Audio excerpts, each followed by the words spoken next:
Good morning. In this second part of 2022, Mahle stormed onto the lightweight e-bike scene with their brand new X20 system. It was the lightest, it was the most intelligent, it was the most natural seeming e-bike system the world had ever seen. And it was fitted to some of the most beautiful bikes. The first on the scene was the Scott Addict E-Ride.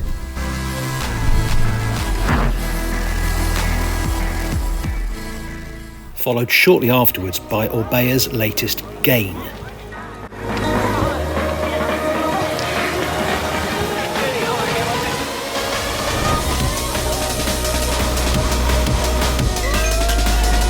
The advert for which I confess had me chuckling.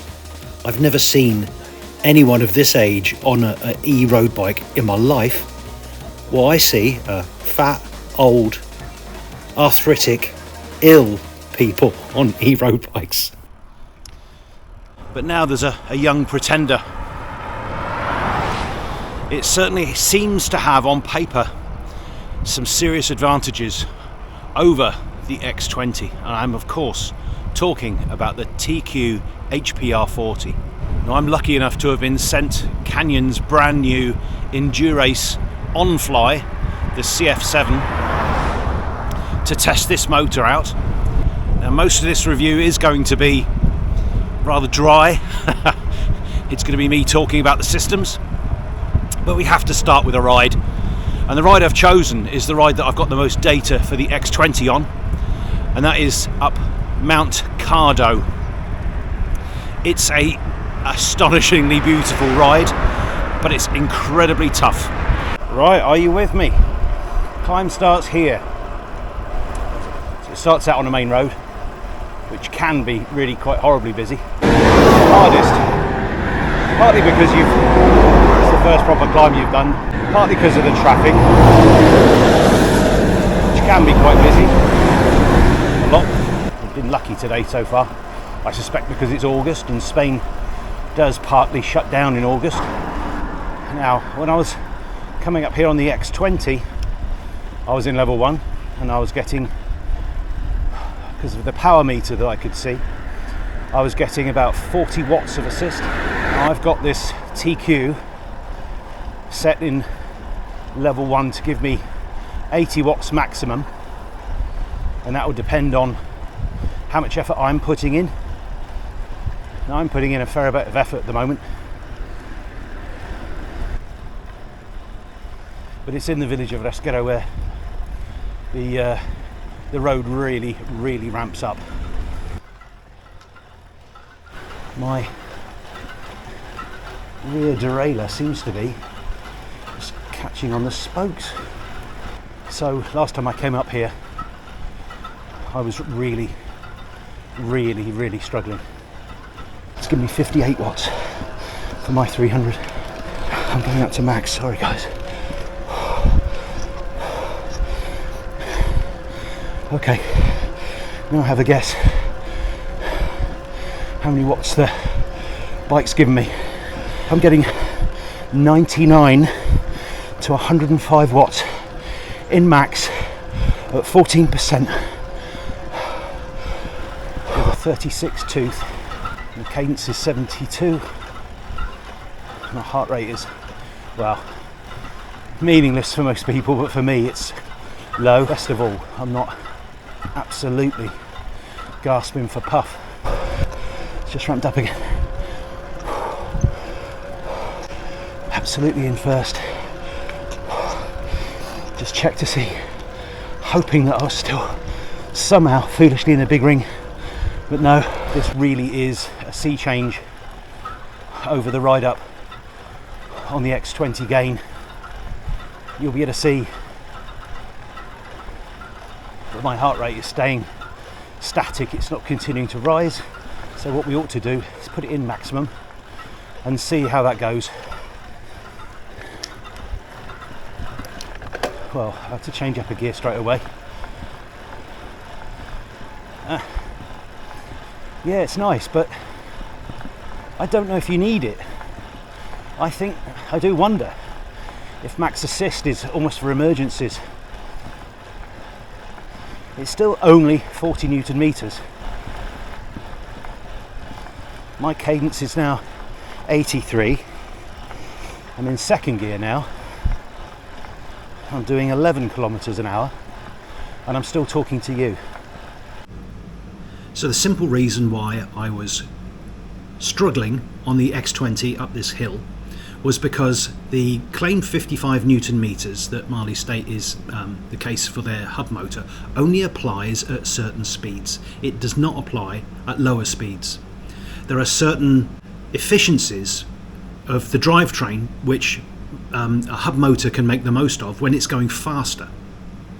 When it's going slower, for example, going up a steep hill at maybe 8 kilometers an hour, and you're in a 1-to-1 gear ratio, maybe a 34-tooth sprocket and a 34-tooth chainring, that 1-to-1 gear ratio means that what you're actually getting at those lower speeds is much closer to the actual Newton meter torque that the X20 can provide, which is 23. For the X35, exactly the same thing applies, only for that motor it's about 16 or 17 Newton meters. So going slow, that's what you're getting. With a TQ, because all it has to do to maintain its maximum power is to make sure that you're spinning at between 75 and 95 revolutions per minute, your cadence, it can give you the full torque as long as you're spinning at that cadence. Which is why the Canyon came with a 36-tooth granny gear. It enables the rider to continue the cadence so that the motor can provide its optimum torque. So I was riding the X20 with a maximum of 23 Newton meters of torque assisting me, and I was riding the Canyon with 40 Newton meters of torque supporting me. It's an enormous difference, even though officially the X20 has 55 Newton meters and the TQ only has 40. On the road, on steep hills, it's very, very different. It was a revelation to be able to come up here on the Orbea.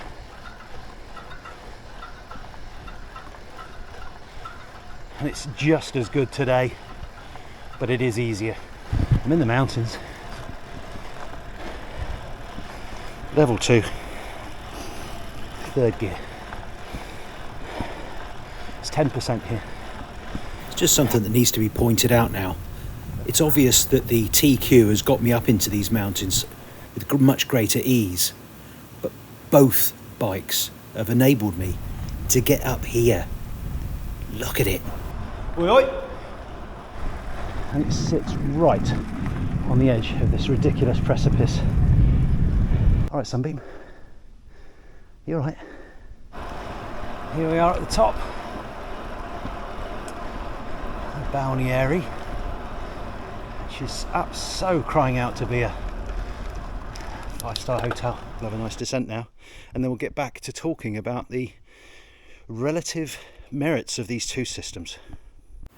Now that we've covered climbing ability, the thing that most people ask next is, what's the range like? As with all of the e-bikes I've ridden, I record all of the rides that I do and I compare them to the battery remaining once I've finished the ride. With the TQ, I've only had the bike for a very short time, so it's only got a few weeks of data to look at. And because of that, the data will be slightly skewed, because I tend to use higher levels of assist during early testing. Now please bear in mind that these figures are only attributable to me. It's going to be different for you. However, they are useful for comparative processes, and to that end, I'm also going to include here data on the X35 and the BH motor that I tried. These figures are for internal batteries only, no range extenders, and they're also expressed, instead of in kilometres, in metres of elevation gained. I just find it a much, much more accurate measure. So the X35 comes with the smallest battery of 250 watt hours, and not surprisingly, also the lowest range, at around 800 metres of climbing. That gives us an effective efficiency of 3.2 metres per watt hour. The BH Aerolite, with its 2X mag motor, had the largest battery of the lot at 410 watt hours. As a result, it had the largest range of 1430 metres or thereabouts, and its efficiency was slightly better at 3.5 metres per watt hour. The X20, with its relatively large 350 watt hour battery and relatively low power, did best of all out of all of these. Its range is 1400 metres, but its efficiency is 4 metres per watt hour. Finally then comes TQ's HPR40 with its 290 watt hour battery. The range, as I found it, was 1020 metres, giving an efficiency of 3.5 metres per watt hour. So it's a win there for the X20. The range is better with the X20. It could be simply because there's not as much power available and the battery is bigger. But it is, or it does seem rather more efficient. As I said, there is a slight skewing of the results for the TQ because it's still early days, and I think with more time I would spend less time in the top level of assist because it's unnecessary, but on these early days I've wanted to show what the effect of it is, and we're still in the early days. So I think that efficiency level would creep up and the range would creep up. I would imagine it would probably, for me, would probably get to maybe 1200 metres, still behind the Mahle X20. Now both brands have done fantastically well getting a natural ride feel on these bikes. It really does feel like it's just you doing the work. So if we can just put aside that and just say that they're both extremely natural feeling bikes. And then there's the noise. I didn't think it was going to be a big thing, but it really is. The fact that the TQ is almost silent, and I can't overemphasize that, it really is almost silent. You have to really concentrate to hear any noise from it whatsoever, and if there's any other noise, bit of road noise, wind, anything, you just can't hear it in whatever level that you're in.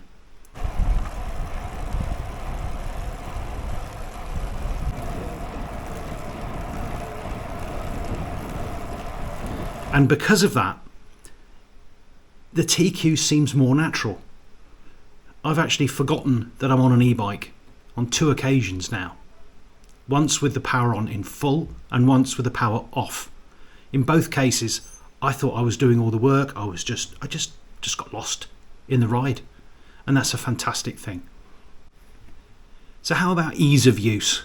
The HMI top bar button on the X20 is extremely convenient. It's extremely easy to read. That top tube light is perfectly bright enough. So it's in level 1, which is green, and you can see that the bar goes all the way to the very top. The green light goes all the way to the top, which shows that we've got a full battery. I really liked it. However, on the TQ, the bar end remote is so nice. It's so small and discreet, and I didn't think I would care. But it is, again, it's just a really nice thing. You don't need it.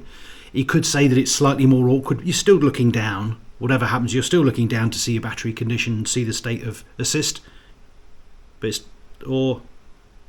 it doesn't make any difference. What has made a difference is the use of the blippers.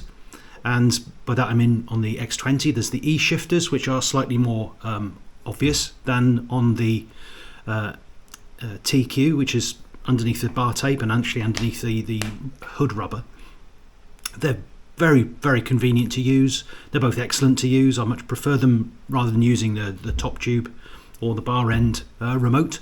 But they are as good as each other. And then again, the TQ is hidden, which just makes things a little bit more, well, I was going to say stealthy, but it's not the stealthiness, it's clean. It's lovely to have a clean cockpit. So how about integration with other electrical components on the bike? Well, both systems can have an outlet for integrated bike lights. It's an excellent idea.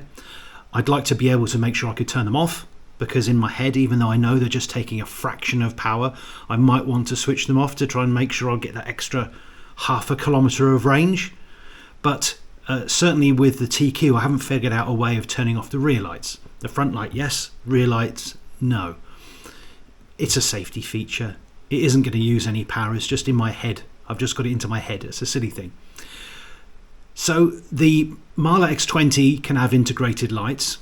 the TQ has added to that. It's got 3 outlets on its smart box inside the down tube, and it's where you can have an outlet for other electrical items. At the moment with Canyon, they've used it to power the Di2, the electronic shifting, so you never need to charge the Di2, so you can never forget, you can never be stuck somewhere with a inadvertent single speed because you've forgotten to charge the Di2 batteries. It can't happen.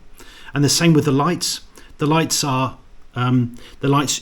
utilize a small reserve on the battery. So that small reserve, as I understand it, isn't available for the motor. It's only available for the extras. It's very small, but it will allow your Di2 to work for another couple of hours and your lights to work for another couple of hours. And seeing as these are extremely low energy items, it's a very, very, very tiny fraction that they're leaving behind, but it means you won't be left high and dry if you run out of assist. Somewhere where Mahle has got TQ beaten hands down is the app. The Mahle app has taken a couple of years to get as good as it is, and it is now excellent. It's got pages and pages of data. It's got a GPS mapping system in there. It's a great system if you want to drill down into all your data, into all your numbers. It's fantastic. On the other hand, TQ have got 2 screens, and on the second screen just 2 fields that you can choose. It's got how many kilometers I've done so far, and then on one other screen only there's the same information at the top, and then you can choose between 2 fields. So at the moment I've got watts from the bike and watts from me, but if you long click, these are the items that you can select to be one of those 2 items, and that's it. And I wonder if that's enough. And then I think, well, why would you need more? It's just that an awful lot of people like an awful lot of stats, and this isn't very much, particularly to have only 2 on the screen. Once you're done playing with your new bike though, I wonder how much you would actually use these extra data screens, because if you have a Garmin or a Hammerhead or a Wahoo, you can use e-bike fields on that computer, and it will collect the data from the bike directly and put it on your computer screen. So I'm not really sure how many of us ride around with an app open anyway. Now we should talk about price. These bikes are eye-wateringly expensive, and yet there's plenty of you who are very, very keen to buy them. The Mahle X20 system is 2 years old. 2 years seems to be a long time in the bike market world, and there are some real bargains to be had on 2-year-old systems. Obviously, I've mentioned this before, you are taking a very slight gamble on whether that battery has been installed appropriately for those 2 years.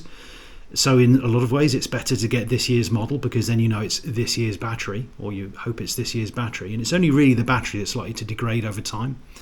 And if it's been stored properly, it shouldn't be a problem. And also, it should have a warranty, so that shouldn't be a problem.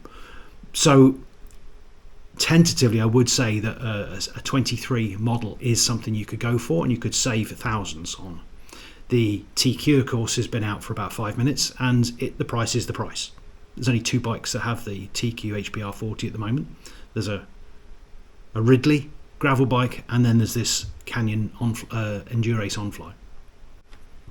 It's going to be very difficult to talk about reliability, because the TQ, I'm relying on other models which have been out for a couple of years. The HPR40 has been out for a couple of years, and generally speaking, reliability has been good. There have been some questions asked about overheating with that model, but I've talked to TQ about that particular issue, and they're quite happy that they fixed it, simply because the HPR40 is lower power. It's only 200 watts, it's lower torque, and they've actually improved the casing to get rid of the excess heat, if there is any, and they say there isn't any.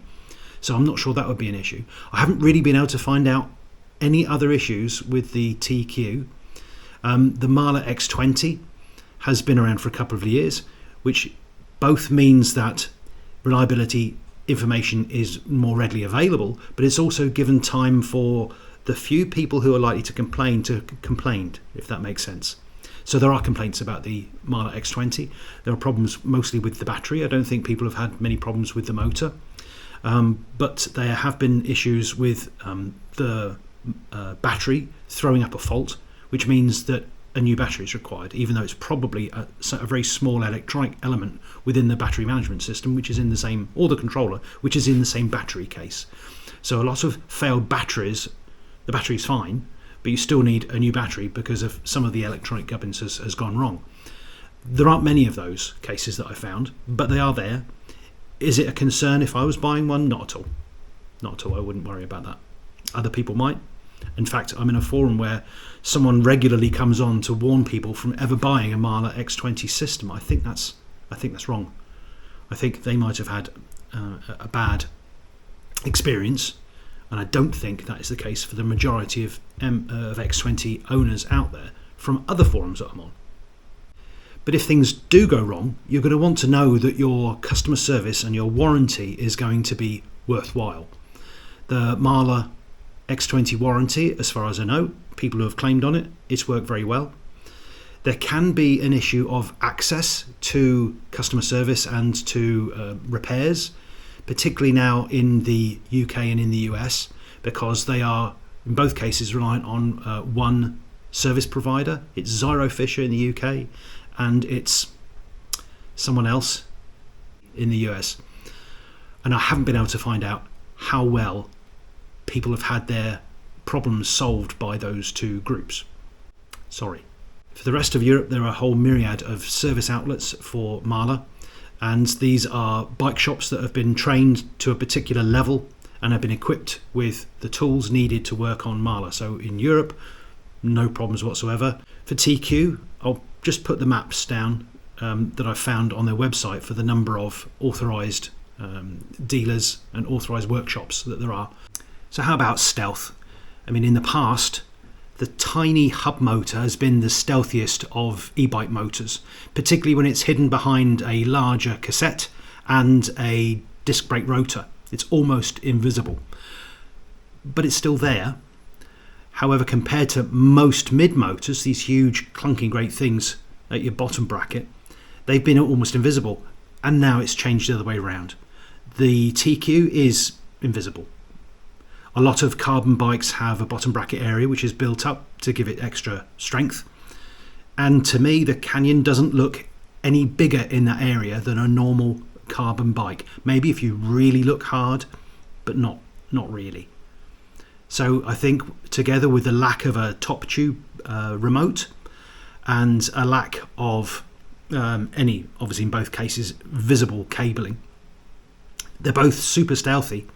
But the TQ wins it again. The remote at the bar end, and the fact that it's, have I mentioned this before, it's completely silent. So where are we?